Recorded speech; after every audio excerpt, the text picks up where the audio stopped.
जय हिंद, जय भारत। रेबल सदानंद पति। एक सीधा सा सवाल कटिहार के वीर जनता से। आप देख रहे हैं मेरे साथ बिहार सरकार के पूर्व शिक्षा मंत्री डॉक्टर रामप्रकाश महतो जी। एक भी आरोप नहीं, एक भी मुकदमे नहीं। ये वही विधायक थे जो विधायक बनने के बाद पुलिस की मार भी खाए थे, उन लोगों के लिए जिनका घर तोड़ा गया था। अगले 24 घंटों में मैं वीडियो नेशनल टीवी में और तमाम चैनलों में प्रसारित करूंगा। मेरा एक प्रश्न है आप सब लोगों से। यहां से बीजेपी के विधायक, इस बार भी उनको टिकट मिला, और यहां से आरजेडी और वीआईपी पार्टी महागठबंधन के जो प्रत्याशी है सौरभ अग्रवाल, उनके पिताजी अशोक अग्रवाल बीजेपी के एमएलसी, उनकी माताजी बीजेपी की मेयर। तो ऐसा क्या खेला हो गया जो बीजेपी का कैंडिडेट पहले से ही है और अब जो बीजेपी के एमएलसी हैं उन्हीं के बेटे को आरजेडी और वीआईपी का टिकट मिल गया।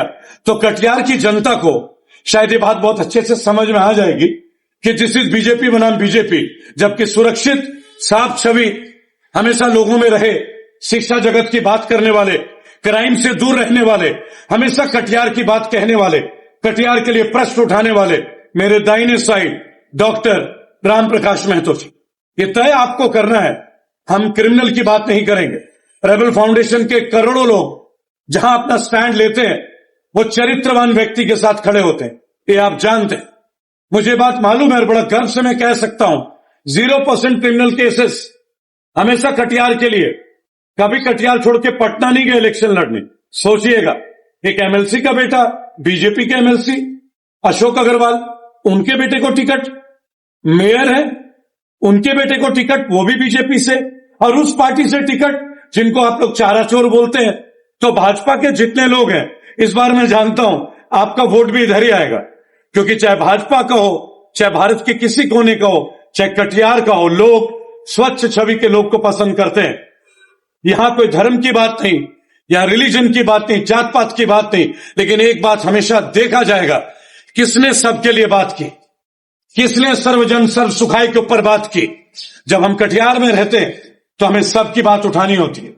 हम वैश्य समाज की भी बात उठाएंगे, राजपूत समाज की भी बात उठाएंगे, अहीर यानी कि यादव समाज की बात भी उठाएंगे। हमें अपने माइनॉरिटीज भाई, मुसलमान भाइयों की आवाज उठानी पड़ेगी, क्योंकि कटिहार और भारत एक फूलों का गुलदस्ता है। आप किसी एक फूल को अलग नहीं कर सकते।